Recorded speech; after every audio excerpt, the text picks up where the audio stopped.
Hi friends, welcome to स्तुति commerce.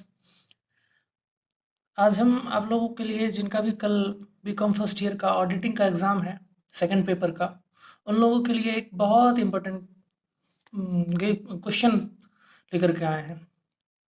Auditing से most important question लेकर के आए हैं, जो कि मैक्सिमम पॉसिबिलिटी है, बहुत ज़्यादा चांस है कि कल आप लोगों के एग्ज़ाम में आएगा। मैक्सिमम पॉसिबिलिटी है। क्यों? क्योंकि हम क्वेश्चन बैंक को एनालाइज करके, क्वेश्चन बैंक को बहुत ज़्यादा एनालाइज करके और फिर आप लोगों के लिए क्वेश्चन बनाए हैं। और सिर्फ ये हम इसी साल नहीं बनाए हैं, क्योंकि इस बार ऑनलाइन है तो ऑनलाइन हम प्रोवाइड कर रहे हैं। और पिछले साल, उसके पिछले साल, मतलब लगभग 5-6 साल, हाँ, लगभग 6 साल से 5-6 साल से हम ऑफलाइन में दे रहे थे, क्लास में, कोचिंग में दे रहे थे बच्चे सबको।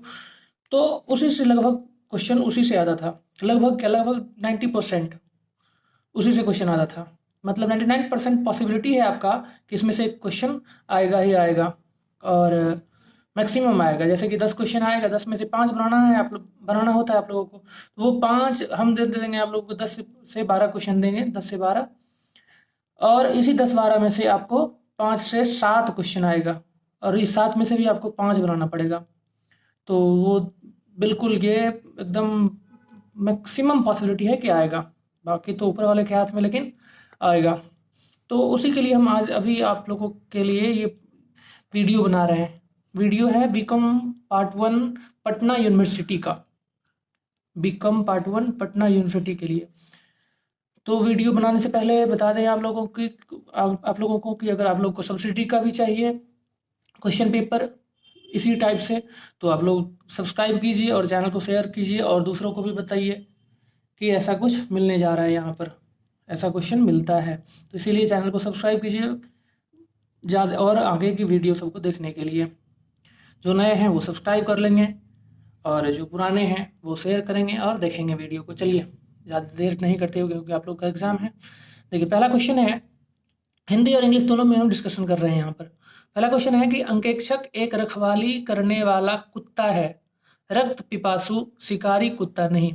इस कथन के संदर्भ में अंकेक्षक की स्थिति को स्पष्ट करें।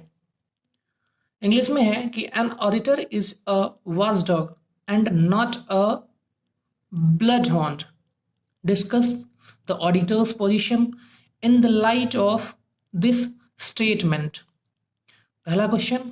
दूसरा क्वेश्चन है कि अंकेक्षण की परिभाषा दीजिए तथा उनके उद्देश्यों एवं महत्व की व्याख्या कीजिए।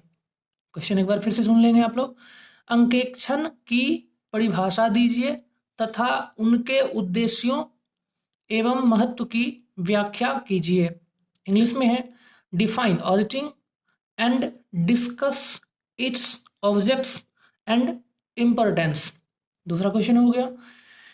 तीसरा क्वेश्चन है कि अंकेक्षण का प्रारंभ लेखाकर्म के पश्चात होता है।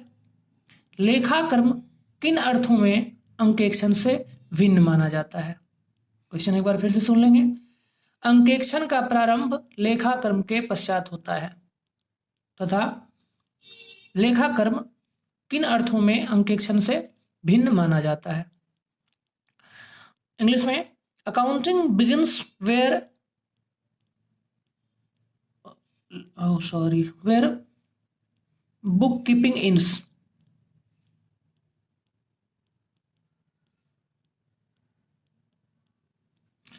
Accounting begins where bookkeeping ends. Explain how does accountancy differ from auditing. एक बार और सुन लेंगे। Accounting begins where bookkeeping ends.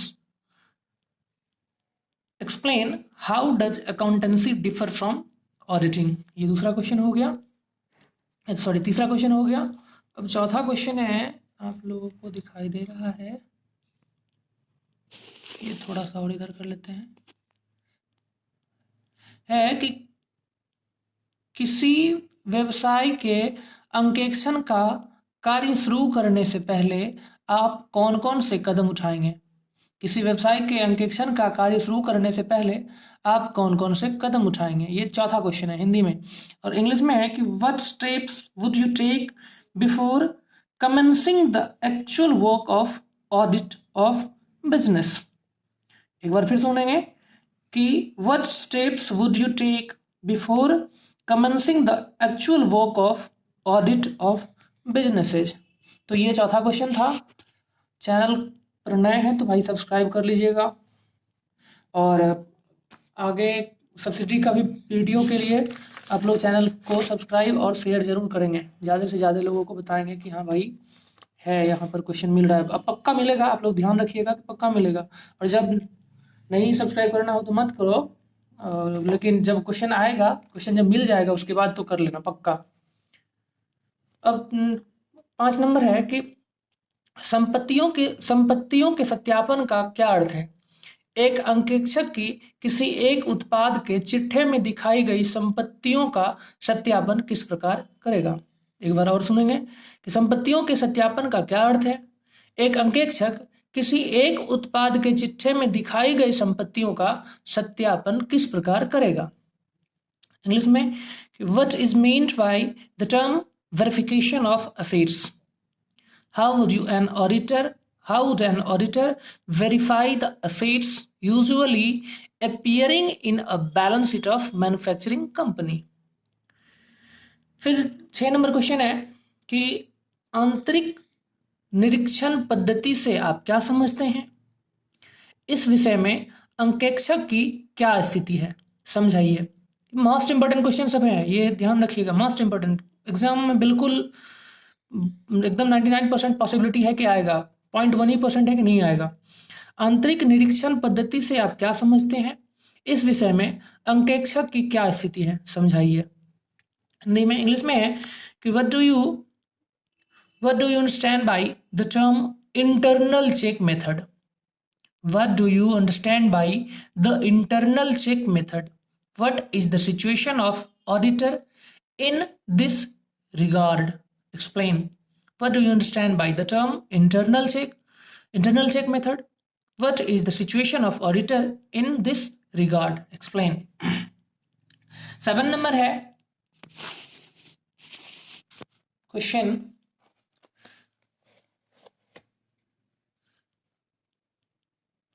कि कंपनी के अंकेक्षक की नियुक्ति के संबंध में क्या नियम है, समझाइए।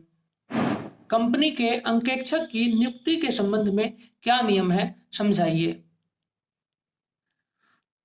इंग्लिश में है कि what is the rules as regard to appointment of auditor. Explain. What is the rule as regard to appointment of auditor. Explain. 7 number हो गया। फिर उसके बाद 8 नंबर है कि प्रमाणन से आप क्या समझते हैं। प्रमाणन तथा नैत्य जांच में अंतर स्पष्ट कीजिए।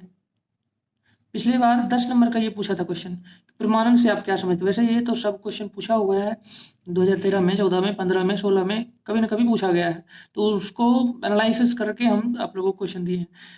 क्वेश्चन है कि प्रमाणन से आप क्या समझते हैं, प्रमाणन तथा नैत्य जांच में अंतर स्पष्ट कीजिए। इंग्लिश में है कि what do you mean by watching? What do you mean by watching? Difference between watching and routine check. What is the difference between watching and routine check? Then we will move on question number 9. Question number 8 तक हो गया। Question number 9 क्या है, 9 को आइए देखते हैं। Question 9 है कि एक नवनिर्मित कंपनी के अंकेक्षण प्रारंभ करते समय आप अपने को एक अंकेक्षक के रूप में कैसे तैयार करेंगे, समझाइए। क्वेश्चन है कि एक नवनिर्मित कंपनी के अंकेक्षण प्रारंभ करते समय आप अपने आप को एक अंकेक्षक के रूप में कैसे तैयार करेंगे, समझाइए। इंग्लिश में है कि how would you prepare yourself as an auditor? How would you prepare yourself as an auditor before starting the audit of a newly formed company? Explain.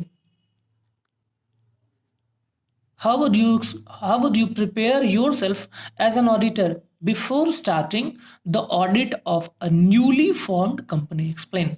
Question number 10 है कि गुप्त संचय क्या है, इसका निर्माण कैसे होता है, इसका उद्देश्य क्या है, एक अंकेक्षक के इस संबंध में कर्तव्यों की व्याख्या करें।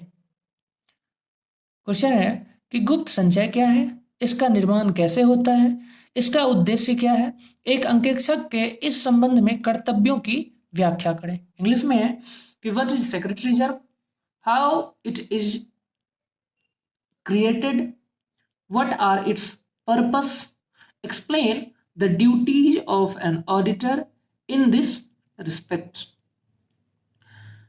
What is the secretary reserve, how is it created, what are its purpose, explain the duties of an auditor in this respect. Okay, then question number 11, ये 10 तक हो गया, ठीक। अब कहोगे 10 बोले थे और दे रहे हैं, तो एक दो क्वेश्चन और है जो कि ज्यादा इंपॉर्टेंट मुझे लगा, तो इसलिए दे रहे हैं आप लोग को 12 क्वेश्चन, 12-13 क्वेश्चन है। क्वेश्चन नंबर 10 हो गया। 11 है कि how an auditor is appointed in a public company, what are his right and duties. Question फिर से सुनेंगे कि how an auditor is appointed in a public company, what are its right and duties. मतलब कि एक सार्वजनिक company में अंकेक्षक की नियुक्ति कैसे होती है, उसके अधिकार एवं कर्तव्यों की व्याख्या करें, वर्णन करें। एक सार्वजनिक कंपनी में अंकेक्षक की नियुक्ति कैसे होती है, इसके अधिकार एवं कर्तव्यों का वर्णन करें। ये 11 हो गया। 12 नंबर क्वेश्चन है कि पूंजीगत एवं आयगत व्यय का अंतर बताइए। पूंजीगत एवं आयगत व्ययों का व्यय का अंतर बताइए। उदाहरण सहित उन परिस्थितियों को समझाइए जिनसे आयगत व्यय पूंजीगत हो जाता है। पूंजीगत एवं आयगत व्यय का अंतर बताइए। उदाहरण सहित उन परिस्थितियों को समझाइए जिनसे आयगत व्यय पूंजीगत हो जाता है। फिर उसके बाद बता रहा है इंग्लिश में कि distinguish between capital and revenue expenditure. Distinguish between capital and revenue expenditure. State giving illustration the circumstances under which revenue expenditure can be capitalized. State giving illustration the circumstances under which revenue expenditure can be capitalized. तो ये था 12 question. अब आप लोगों को बता दें कि ये 12 क्वेश्चन हो गया, ये तो हो गया, ये हो गया, हो गया। एक क्वेश्चन है यहाँ पर, क्वेश्चन कब पूछा गया है, 2015 में। 2015 में ऑडिटिंग में अगर क्वेश्चन बैंक आप लोगों के पास में होगा तो उसमें देखेंगे कि एक 8 नंबर क्वेश्चन है, ये ध्यान रखिएगा कि व्हाट इज स्टैट्यूटरी रिपोर्ट। चूंकि ऑडिट रिपोर्ट पिछली बार पूछा गया है तो हो सकता है, तो what is statutory report, give its contents, how would you audit the same. मतलब कि वैधानिक रिपोर्ट क्या है, इसके तत्वों का वर्णन कीजिए, इसका अंकेक्षण आप कैसे करेंगे। तो ये क्वेश्चन भी आप लोग थोड़ा ध्यान रखेंगे, देख लेंगे कि में भी आ सकता है। ये प्रमाणन तो हो गया, ऑडिट हो गया, एक नवनिर्मित कंपनी हो गया। एक डिप्रिसिएशन से रिलेटेड क्वेश्चन, इसमें शायद हम लिखना भूल गए, वो थोड़ा ध्यान रखिए। हाँ, कि discuss any two method of charging depreciation in details. ह्रास निकालने की किन्हीं 2 विधियों की विस्तार से विवेचना करें। ये क्वेश्चन ध्यान रखिएगा। एक क्वेश्चन यही कि ह्रास निकालने की किन्हीं 2 विधियों का विस्तार से विवेचना करें। तो ये क्वेश्चन लगभग 12 से 14 क्वेश्चन था, जिसमें से आप लोगों के एग्जाम में 10 क्वेश्चन पूछेगा, और उस 10 में से इसी 12 से 14 क्वेश्चन जो अभी बताए हैं उसमें से पक्का है कि लगभग, मतलब पक्का क्या है, अब हम अपने एक्सपीरियंस के हिसाब से बता रहे हैं कि उसमें से लगभग 8 क्वेश्चन आपको, 7 से 8, जिसमें भी 5 ही आपको बनाना है, तो ये आपको इसी में से लगभग इसी में से क्वेश्चन आएगा, 5 क्वेश्चन। तो ध्यान से इसको पढ़ लीजिएगा, क्वेश्चन को देख लीजिएगा, उसके बाद इसका डेफिनेशन, इसका एक्सप्लेनेशन बहुत अच्छे से कर लीजिएगा, और आप लोग अच्छे से एग्जाम देने जाइएगा। और एग्जाम में हैंडराइटिंग के ऊपर ज़्यादा फोकस कीजिएगा, जितना बढ़िया हैंडराइटिंग हो सके उतना कोशिश कीजिएगा कि हैंडराइटिंग बना करके अपना आंसर, और साफ सुथरा, साफ, पूरा एकदम क्लीन लिखना है, साफ सफाई में लिखना है, ऐसा नहीं कि कट कुट करके और अपना मार्क्स गवा देना है। लेकिन तो ध्यान रखिएगा, क्वेश्चन आएगा इसी में से। फिर बता देते हैं आपको कि चैनल को अगर आए हैं तो सब्सक्राइब कर लीजिए, क्योंकि आगे का सब्सिडरी पेपर भी हम इसी टाइप से देंगे, अगर आप लोग सब्सक्राइब करेंगे और शेयर करेंगे तो। वीडियो को लाइक कीजिए, शेयर कीजिए, सब्सक्राइब कीजिए। चलिए, all the best, good luck. सभी स्टूडेंटों को जिनका भी कल एग्ज़ाम होने वाला है। Okay bye.